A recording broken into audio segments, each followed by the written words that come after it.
Bram Stoker. Abraham Stoker was an Irish author who is celebrated for his 1897 Gothic horror novel Dracula. During his lifetime, he was better known as the personal assistant of actor Sir Henry Irving and business manager of the Lyceum Theatre, which Irving owned.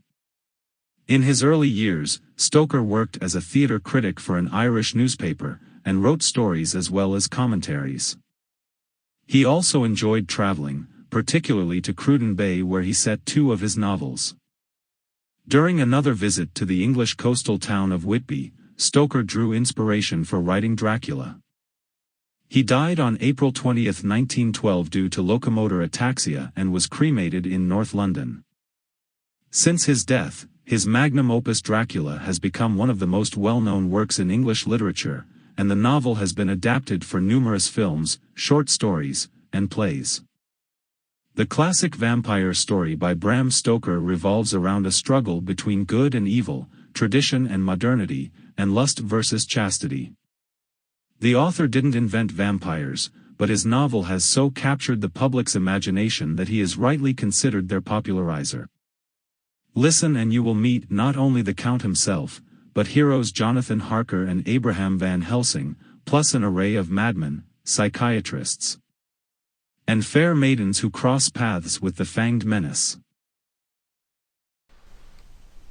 Dracula by Bram Stoker.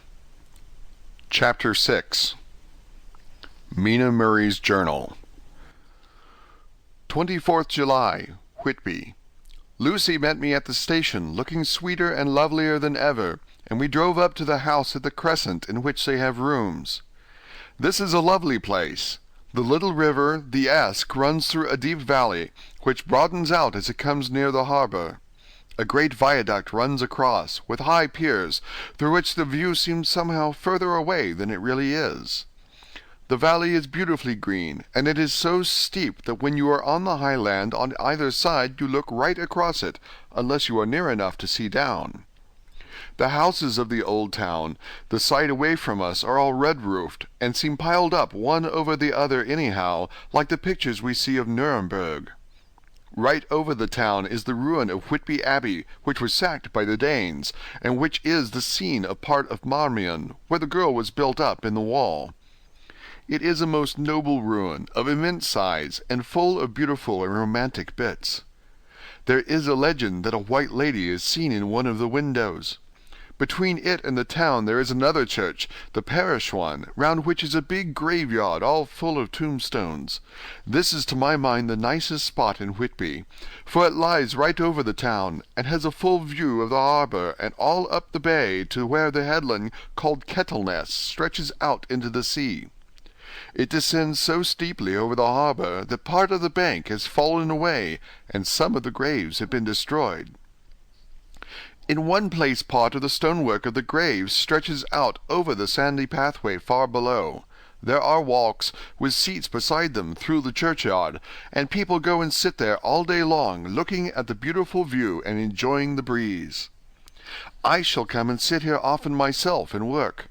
Indeed, I am writing now, with my book on my knee, and listening to the talk of 3 old men who are sitting beside me. They seem to do nothing all day but sit here and talk.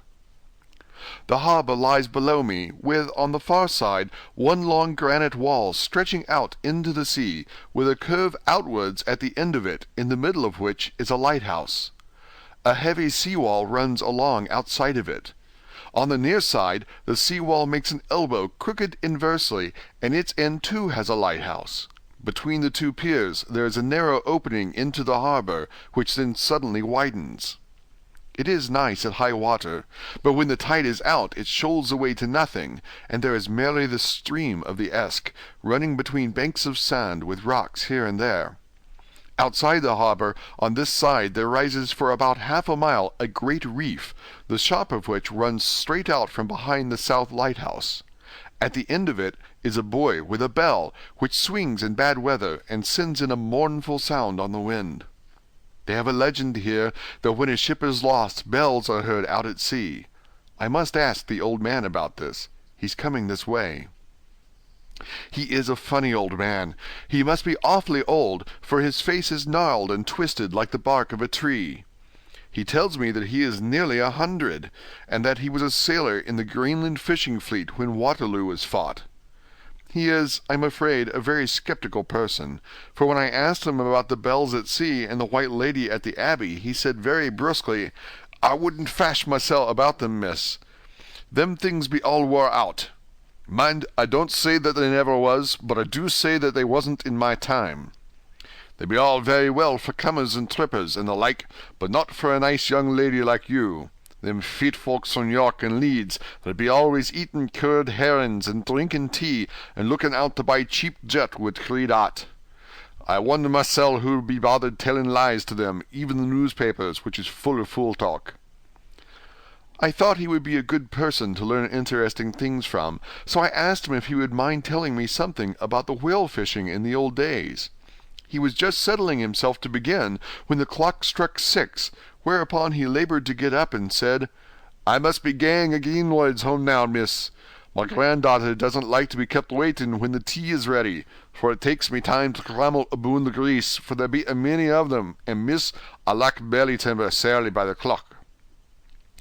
He hobbled away, and I could see him hurrying as well as he could down the steps. The steps are a great feature on the place. They lead from the town to the church. There are hundreds of them. I do not know how many, and they wind up in a delicate curve. The slope is so gentle that a horse could easily walk up and down them. I think they must originally have had something to do with the abbey. I shall go home too. Lucy went out visiting with her mother, and as they were only duty calls, I did not go. 1st of August. I came up here an hour ago with Lucy, and we had a most interesting talk with my old friend and the 2 others who always come and join him. He is evidently the Sir Oracle of them, and I should think must have been in his time a most dictatorial person. He will not admit anything, and down-faces everybody. If he can't out-argue them, he bullies them, and then takes their silence for agreement with his views. Lucy was looking sweetly pretty in her white lawn frock. She has got a beautiful color since she has been here.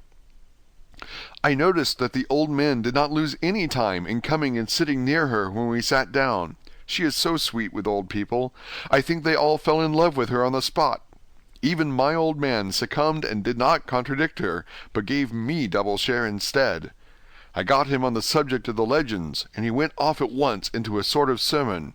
I must try to remember it and put it down. "It be all fool talk, lock, stock, and barrel, that's what it be, and naught else. These bands and wafts and bogosts and bar guests and a belderin, they be naught but airblibs. They and all grins and signs and warnings be all invented by parsons and ilsome bark bodies and railway tartars to scare and scunner halflings, and to get folks to do something that they don't other incline to. It makes me ireful to think of them. Why, it's them that, not content with printing lies on paper and preaching them out of pulpits, that's want to be cutting them on the tombstones. Look here, all around you in that earthly well. All them stains holding up their heads as well as they can out of their pride is a cant simply tumbling down with the weight of the lies wrote on them. Here lies the body, or sacred to the memory, wrote on all of them, and yet in the half of them there bean't no bodies at all, and the memories of them bean't cared a pinch of snuff about, much less sacred.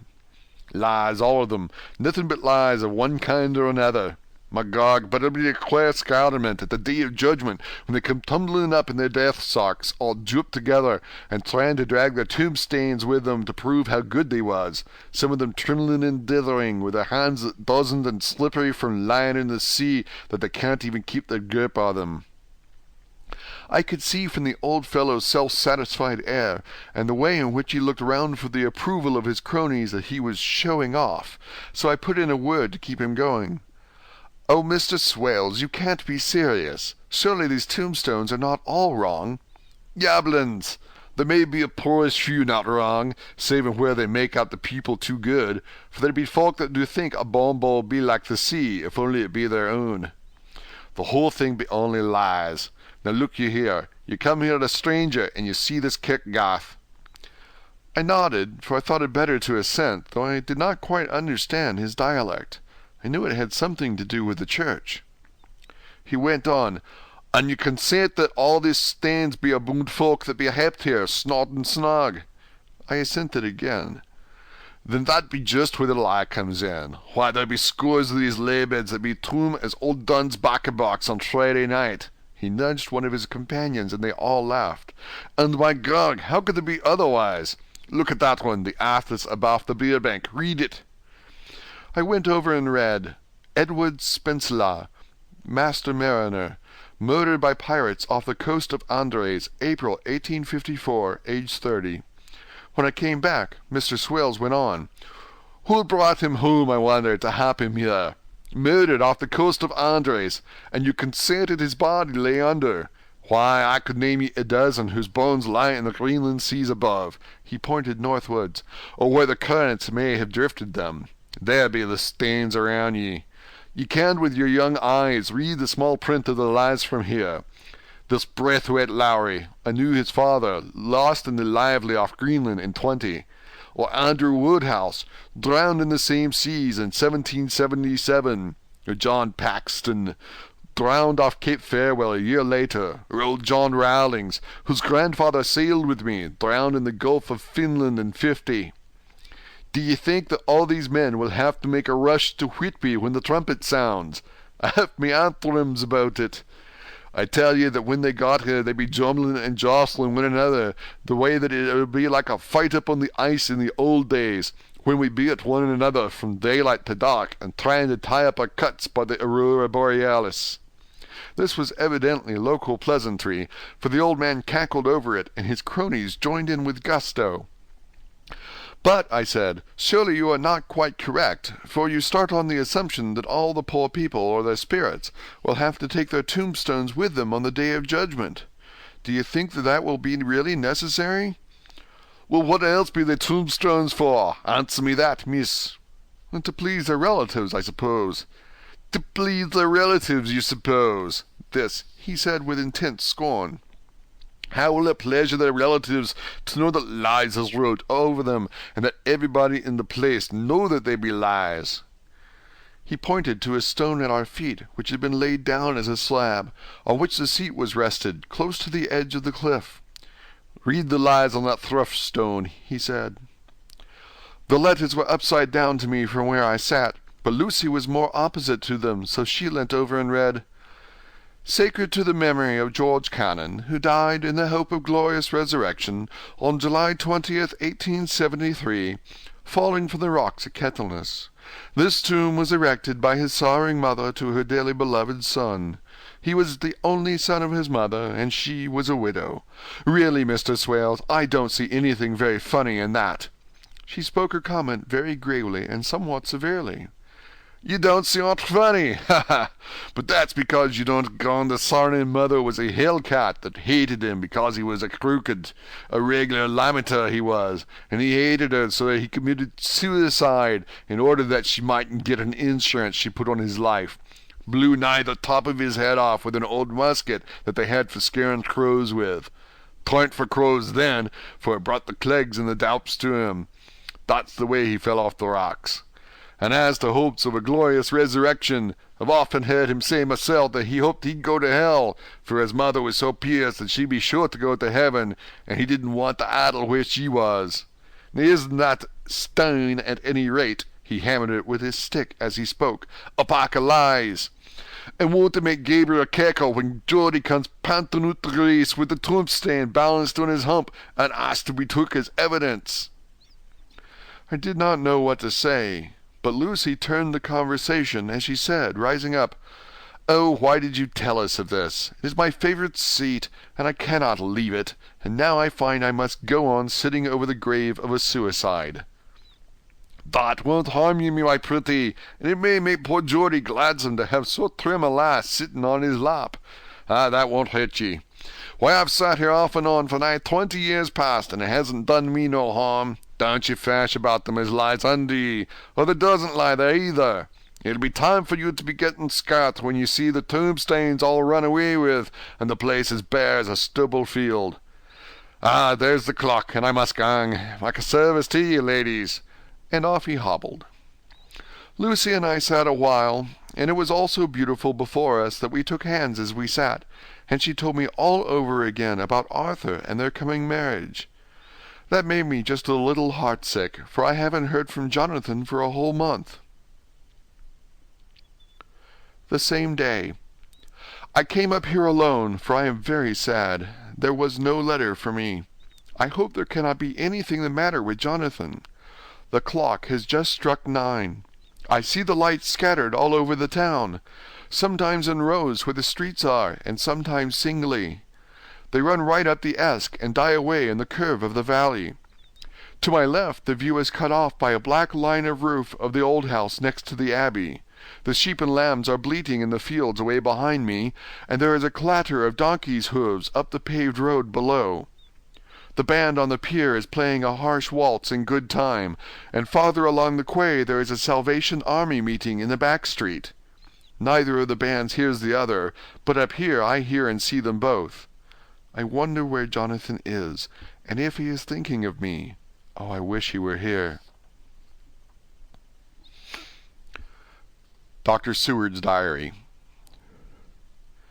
5th of June. The case of Renfield grows more interesting the more I get to understand the man. He has certain qualities very largely developed: selfishness, secrecy, and purpose. I wish I could get at what is the object of the latter.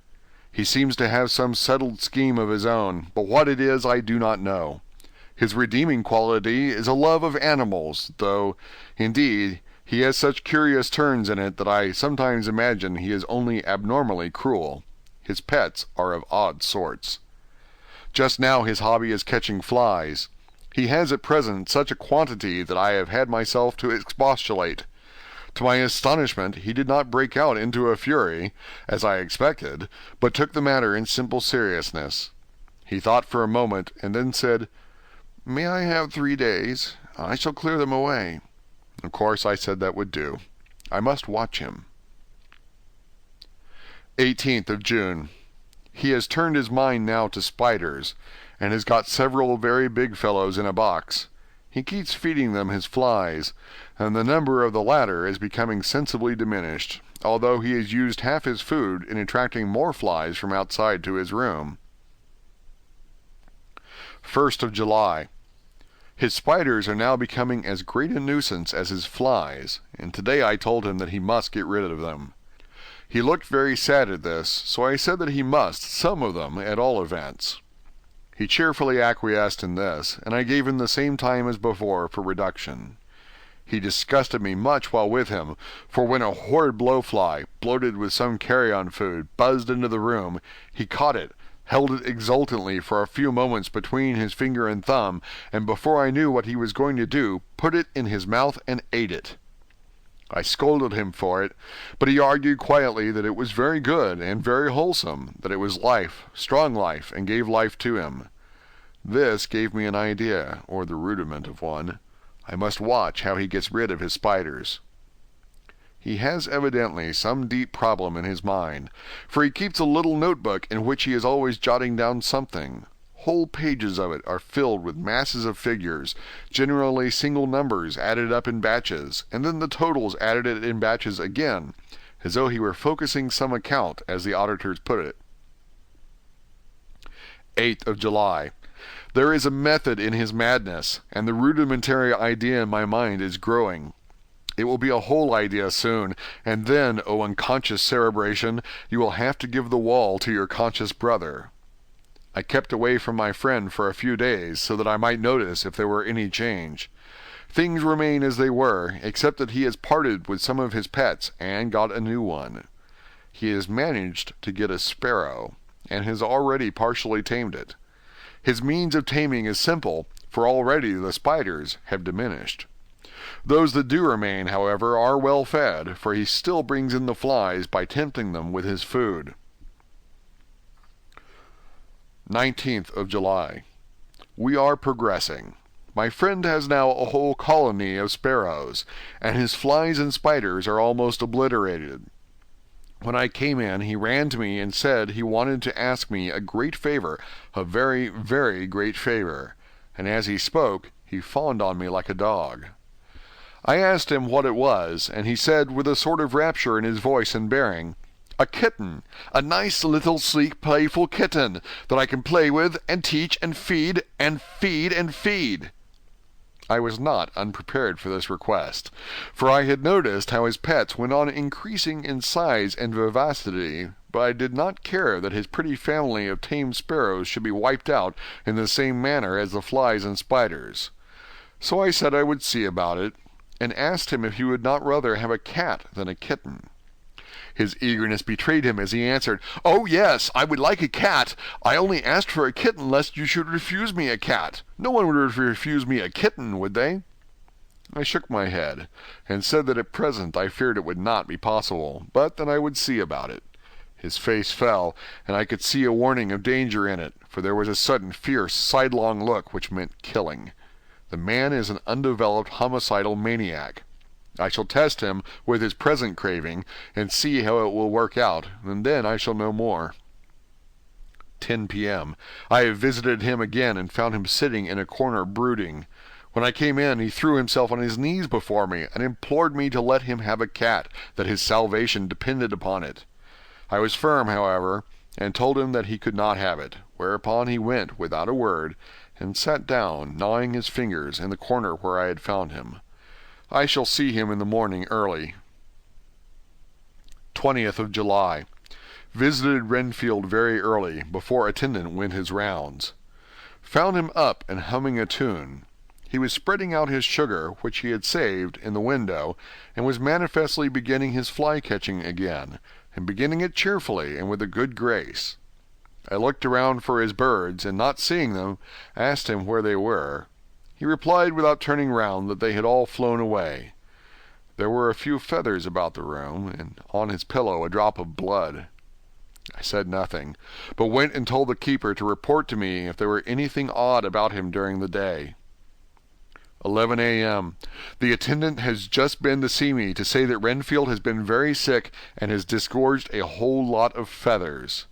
"My belief is, doctor," he said, "that he has eaten his birds, and that he just took and ate them raw."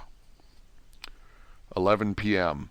I gave Renfield a strong opiate tonight, enough to make even him sleep, and took away his pocket-book to look at it.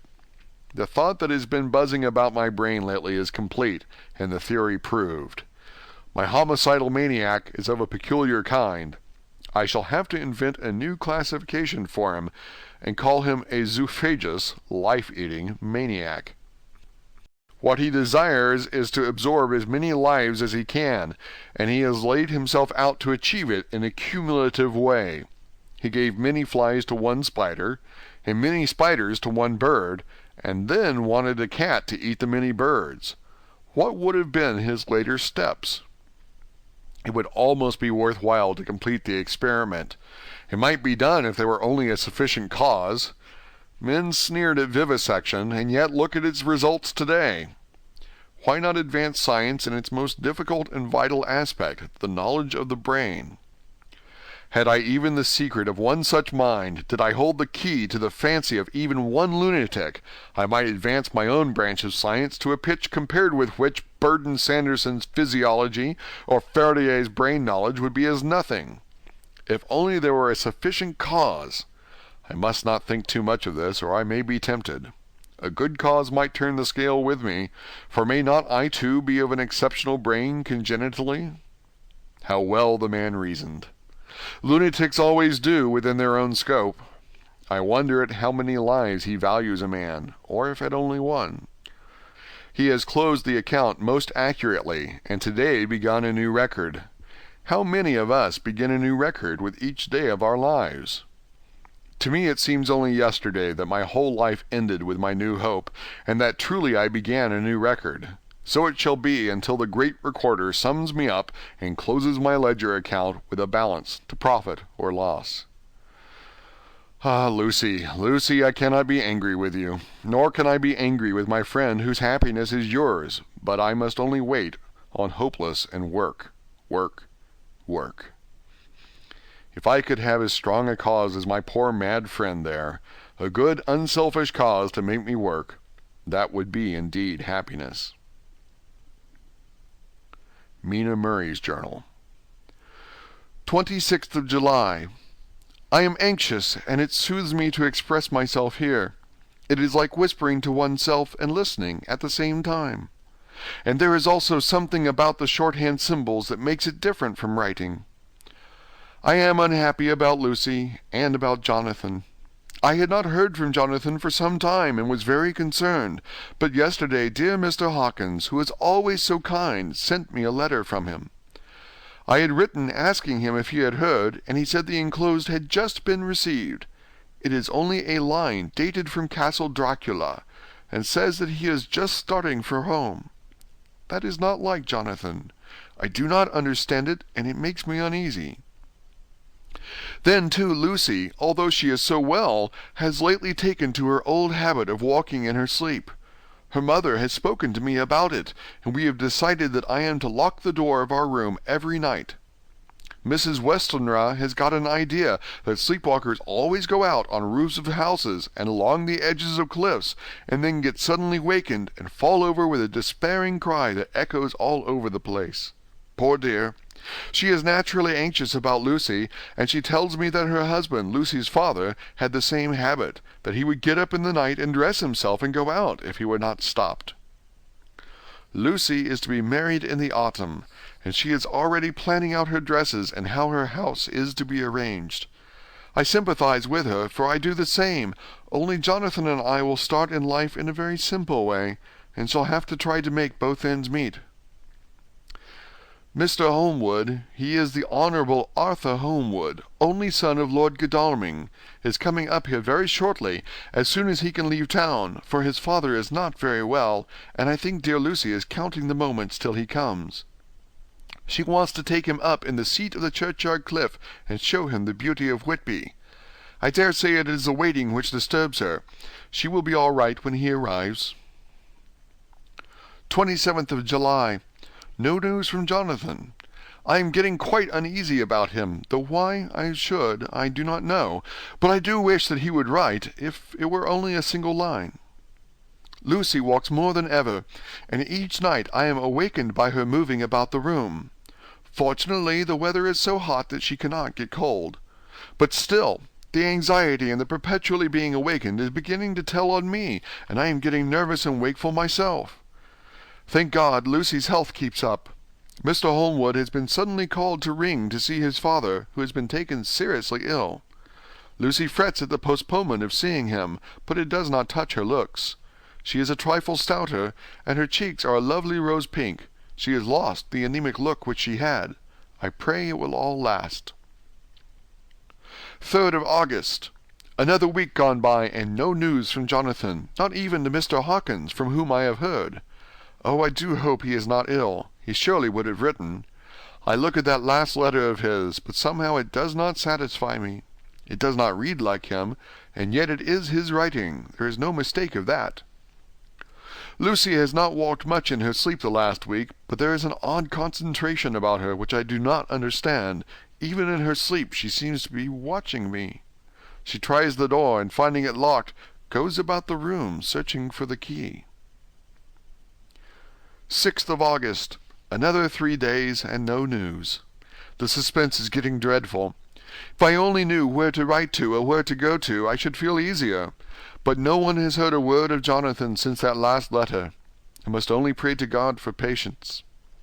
Lucy is more excitable than ever, but is otherwise well. Last night was very threatening, and the fishermen say that we are in for a storm. I must try to watch it and learn the weather signs. Today is a grey day, and the sun as I write is hidden in thick clouds high over Kettleness. Everything is grey, except the green grass, which seems like emerald amongst it. Grey earthy rock, grey clouds, tinged with the sunburst at the far edge, hang over the grey sea, in which the sandpoints stretch like grey figures. The sea is tumbling in over the shallows and the sandy flats with a roar, muffled in sea mists drifting inland. The horizon is lost in a grey mist. All vastness, the clouds are piled up like giant rocks, and there is a brool over the sea that sounds like some passage of doom. Dark figures are on the beach here and there, sometimes half shrouded in the mist, and seem men like trees walking. The fishing boats are racing for home, and rise and dip in the ground swell as they sweep into the harbor, bending to the scuppers. Here comes old Mr. Swales. He is making straight for me, and I can see by the way he lifts his hat that he wants to talk. I have been quite touched by the change in the poor old man. When he sat down beside me, he said in a very gentle way, "I want to say something to you, miss." I could see that he was not at ease, so I took his poor old wrinkled hand in mine and asked him to speak fully. So he said, leaving his hand in mine, "I am afraid, my dearie, that I must have shocked you by all the wicked things I've been saying about the dead and such like for weeks past, but I didn't mean them, and I want you to remember that when I'm gone. We old folks that be daffled, with one foot abaft the crock hole, don't altogether like to think of it, and we don't want to feel scared of it, and that's why I've took to making light of it, so that I'd cheer up my own heart a bit.